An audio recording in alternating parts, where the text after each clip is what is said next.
It's time for another edition of Inside Notre Dame Football presented by Tire Rack. I'm your host, Tony Simeone, joined by the head coach, Brian Kelly, now who has won more games than anybody else in the history of Notre Dame football. Coach, now that you've done that, just what does it feel like to be the all-time winningest coach at Notre Dame? God, I'm 99 years old. I mean, it took a long time. No, I mean, obviously an honor. Had such great players, staff, great leadership, Father Jenkins, Jack Swarbrick. You have to have all that to get to this, and consistency. So just really proud of the achievement, but more happy that we're 4-0. You know, this game specifically, an amazing fourth quarter from you guys to win the way you did. What did this win teach you about this team that you have?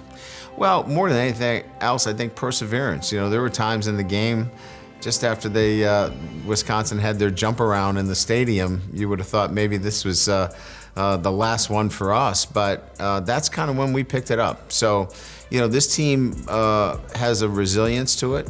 They persevere, they fight through adversity, and they know how to win. And I think that they should feel really good about that because that takes time to build. All right, Coach, thanks. When we come back, we'll break down the entire 41-13 victory over Wisconsin on Inside Notre Dame Football, presented by TireRack.com.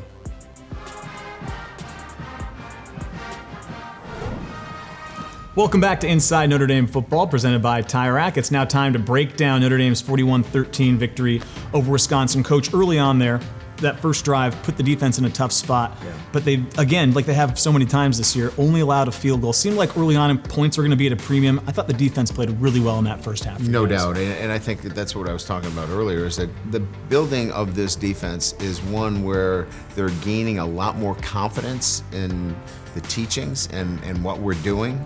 And each other, like they're trusting each other, and you could start to see that come together, and they're keeping people out of the end zone, and that's huge. When you keep them to a field goal, I think everybody starts to feel like, okay, if our defense can do that, now it's on the offense now to put something together. The offense did put together two 15-plus play drives. They moved the ball pretty well, missed one field goal, but made another, and then the defense came back out and again got that huge stop. Jacob Lacey, 4th down and 1. What did you see on that play that I think really shifted some momentum for you guys? Well, you know, Jacob's forced into a significant role because Kurt Heinrich, one of our best inside guys, was in the concussion protocol, and we have great faith in Jacob, and he was able to penetrate.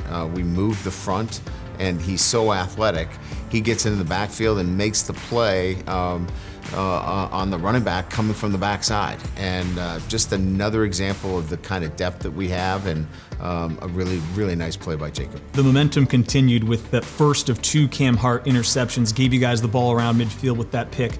You know, he has really stepped up this year. What'd you see from him on that play? But in general, what are you seeing from him so far this year? Well, again, I'll go back to him being an example. If you remember earlier, he got thrown a flag on for pass interference, and you know, sometimes corners tend to back off after a PI call, but he got aggressive, and he used great technique, and he slid under the defensive back, saw the same route again, trusted his instincts, trusted his technique, and let it go, and made 2 great plays. One a little bit later in the game, but a similar route where he got underneath the receiver and made a great interception. You mentioned Wisconsin not going away. You guys faced some adversity, right? They tied the game. Jack gets injured. When you put Drew Pine in the game, was there a conversation, or just what did you see when Drew went into the game? Was there any fear on the sideline? What was the response by the team? No, there's a lot of confidence in Drew Pine. I mean, he's a winner. He's a guy that has a swagger to him, that he goes into the game, he believes he's going to win, and that's why we recruited him. You know, the quarterback position is such that, look, you've got to have the talents, but you also have the confidence, and he's got a great confidence in him, and the guys around him believe in him, went in there and made some plays. So 17-13, defense gets you the ball back. This was, I think, Drew's real, marquee drive. He put together some great throws. We're going to look at one later on 3rd and 4 to get a first down. But what did you see from Drew to orchestrate the drive that gave you guys your first two-score lead of the game? Well, escapability. You saw him move in the pocket. He got out of harm's way, was able to find Avery Davis on a key play. And then I think just discipline within the pocket. He got through his progressions, got the ball out to where it needed to be managed, what we wanted him to manage. Obviously, we had the missed protection on the 1 sack fumble. That's hard to put it on him. but just did a really good job of managing the offense and really getting the ball to the playmakers. This is where the game took the unexpected turn for me. The defense, really took control of this game in the fourth quarter. Cam Hart's second interception really, I think, put you guys in a position to put this game away. And then Jack Kaiser makes the pick six. And then they weren't done, right? No. Drew White makes even another pick six. To see the defense, it was such a topic early in the season, maybe allowing more big plays than you guys would like. The way they've played the last two games has been exceptional. To see them get rewarded by scoring the ball too, what did you see from them? Were you proud of the defense in that moment? No doubt. It was a deflection on a play. Drew makes the catch, and then some really good blocks down the field. Isaiah Foskey knocks out two offensive linemen on a clean block. It wasn't a blindside block, and it took us about 15 seconds to get in the end zone because Drew cut back on the field a couple of times, but it was great to see one of our captains get in the end zone. You got not one but two Gatorade baths after this one. I think it was a good example. The team really wanted to win this game for you and put you in the position that you are now as the winningest coach in history. Some great footage from inside the locker room. Just the few hours after that, did it sink in? What did it feel like to be a part of that victory? Grateful, for all of the well-wishers and people that have reached out, and that means a ton to me. But what was really important at that time was beating Wisconsin and watching our guys really grow and develop from that win. Getting a chance to see Jacob Lacey get in there and play. Watching Cam Hart overcome, some struggles early on. Getting Drew Pine in the game and watching him play. That's really what it's all about. And so for me, that was the satisfaction in the game more than anything else. After the game, last question, what tasted better, the Gatorade or the Macedo? Oh, this is not even close. It's not even close. Macedo is not a sponsor, so the Gatorade was great. There we go. Gatorade's always great. We'll step aside and come back after this and take a closer look at this week's victory over Wisconsin with this week's edition of Icon. This is Inside Notre Dame Football, presented by TireRack.com.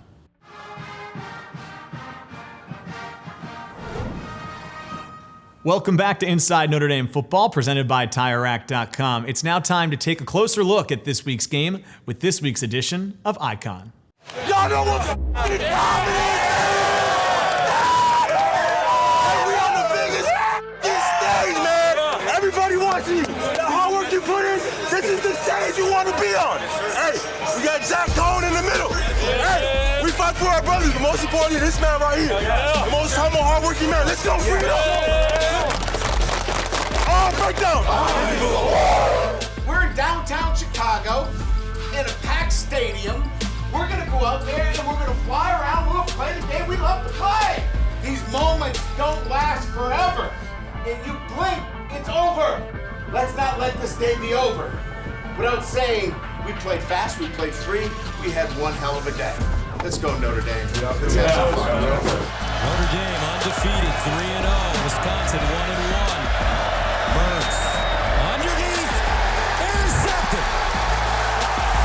Cam Hart dug it out.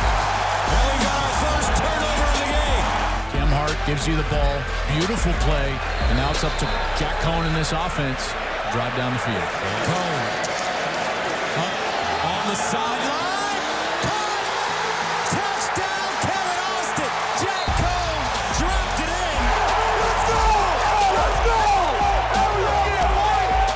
Into the locker room with a 10-3 lead. Jack Cohn leading the way for Notre Dame against his former team. Guys, like I told you when we came out here, right? It's still about a game. It's still about playing a game of football. Lock in one play, 6 seconds. Are you kidding me? 6 seconds. We're halfway done. We're halfway done. Let's go play and let's go win a football game. Let's go. Well, we're going to see what Notre Dame is made of. Jack Cohn now. He is leaving the field and heading up the tunnel. We need a great play to knock this momentum out of this. Come on. We need a great play. Come on. Mertz, screen, Garindo, but not enough. Let's go, D-boy. This is all quarter. Van Dyke kicks it off. Picked up. Tyree. Here's Tyree with a lane. Tyree! Whoa! Can he get there? Tyree at the 30, 20, 10, touchdown, Notre Dame!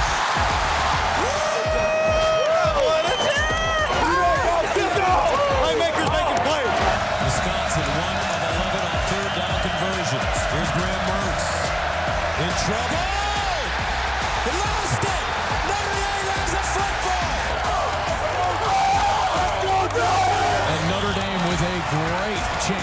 a short field. Hey, boys, everyone look at fucking Jack, boys. Let's go punch one in for him. Let's go. Let's go punch one in for him. Let's go. Fires. There's a catch, and he's down at the 10. Here's Pine over the middle. Touchdown, Irish. Drew Pine off the bench, pitching pennies. Walk, baby, walk.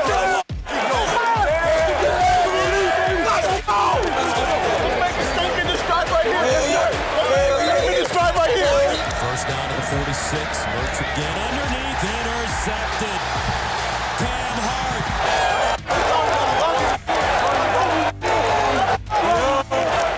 Mertz. And intercepted again. Wow. Notre Dame. Hello. Jack Kaiser.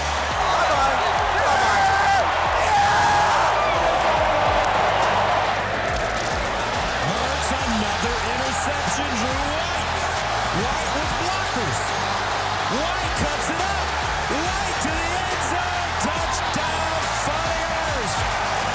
This program is so consistent, and they just are gritty. They play detail-oriented. What they're doing is really good. I mean, Brian Kelly, I feel, is underrated around college football circles. Hey, you're the GOAT now. Great prep. You guys slow down. Slow down.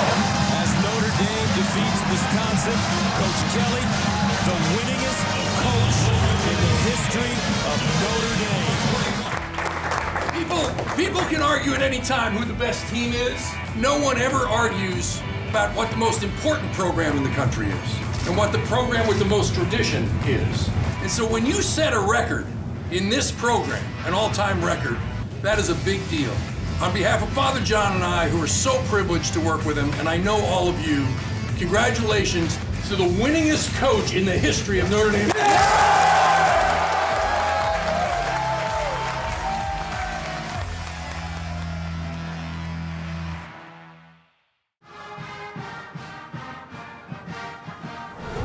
Drew, this is obviously a huge week for you, coming in relief to get the win for Notre Dame. Talk me through how you stay ready for a moment like the one you had against Wisconsin. You know, for the past 2 years, you know, I was a backup last year, and every single day, every single rep, every single lift, every single film session, you know, that's what made me ready for Saturday. And, you know, I've always tried to have a positive attitude no matter what the situation was. And I always said to myself that I was going to prepare like the starter. You know, when that time comes, I'm going to be ready, because you know, I'd be really ashamed if I you know, didn't practice so hard, if I didn't take it as serious, if I didn't watch enough film and I wasn't ready to play. You know, that would really hurt me inside. So I knew that when that time came, I was going to be ready. You got the game ball after the win. Just tell me what that feels like to be in the locker room, Soldier Field, after a win over Wisconsin on national TV. When you get the game ball and you get to celebrate in front of the entire team, what does that feel like? Yeah, that was amazing, especially to do it on you know, the record for Coach Kelly. You know, that was really special, and you know, getting a game ball on a team that I've always idolized growing up is something that, you know, is a memory that I'll have for the rest of my life. You mentioned idolizing this team growing up. I want you to go back, if you can, as you were making your decision to come to Notre Dame. What drew you to this place? The reason I came to Notre Dame was, you know, because the people here are so special, and it's the best mix between academics and football. You know, I'm so happy to be able to come here and, you know, meet some of my best friends that I know I'm going to be friends with for the rest of my life, whether it's on the field or off the field. So, you know, I think the relationships I've made here is something that's very special. You guys are now 4-0, another big game coming up against Cincinnati this upcoming week. I'm just curious, from your mindset, what's going to be the key to keep things rolling here as you go into October? Yeah, you know, Coach Reese has talked about every single day on Mondays of whatever week starts off is, you know, we want to be 1-0 that week. So, you know, Cincinnati's a great football team, and, you know, nothing's going to change. We're going to practice as hard as we can and prepare the best we can to be able to go and be successful on the field. Drew, congrats on the game ball, and thanks for the time. Thank you. Appreciate it. When we come back, we'll go inside the play with Irish Intel, presented by TireRack.com.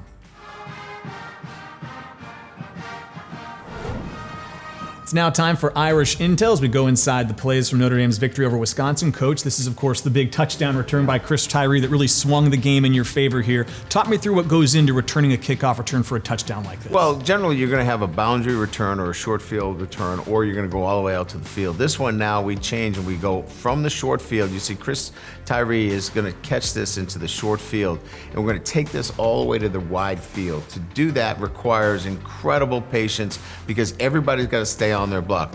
We get George Takis on the kickout block, and then Matt Salerno is going to lead up here. You see that angle? We've got a big window, and now 29 right here gets the kickout block right there, and now the kicker is the man left right there. He gets the move, and now it's just beating the safety. The kickout right here, and then inside, and now it's safety 26 and 6, and speed wins. All right, Coach, another play here. This is the touchdown that gives you guys the 2-score lead in this game. Drew Pine orchestrates a great drive, finishes it off by finding Kevin Austin. Yeah, so this is a bait play, really, and we're trying to bait the defense to double our best player, in this instance, Mike Mayer. So you can see to the left of the screen, the inside backer and the safety are going to double. So we're going to get our eyes to Mike Mayer and pull both of them. You can see right here, both of them pull out, which opens up that window for Kevin now to replace him. So Kevin now is going to drive and replace where the double took place, feed the ball in there, touchdown. So is this the kind of play where Drew right away, he's going to take his eyes to the left, intentionally trying to clear that space out? Yeah, he gives active eyes right away. You can see, watch his helmet from behind here. Watch his helmet turn to the left immediately. He gives active eyes, moves the defense, opens up that window. Kevin slides underneath, gets the football. When we come back, we'll wrap up this week's episode of Inside Notre Dame Football, presented by TireRack.com.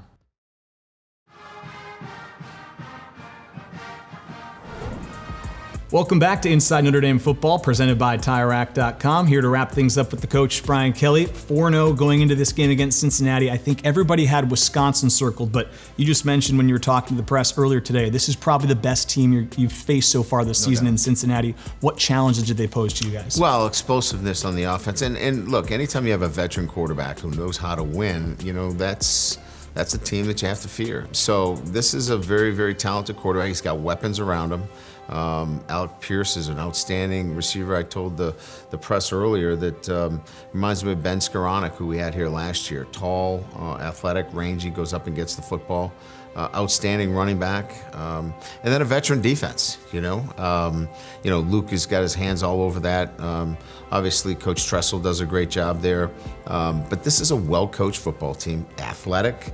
They love to play the game, and it'll be a great atmosphere with 2 top 10 teams playing in Notre Dame Stadium. I was going to ask that top 10 matchup in Notre Dame Stadium. What will the message be to the team throughout this week to get them ready for that big matchup? Well, they'll be ready. It's preparation for us, and it's the ability then to, understand that we've got to keep our composure and maintain, our emotions because it's going to be, an emotional game, and we've got to maintain that, and then we need our home field advantage. I mean, it's got to get loud here, and it's got to be a green out. But when it's 3rd down and Cincinnati's trying to get their cadence, it's got to be so loud that it really feels like a home field advantage. So we need that from our fans. Coach, as always, thanks for the time. We'll talk to you next week. Appreciate it. Thanks, Tom. That does it for this week's edition of Inside Notre Dame Football, presented by Tire Rack.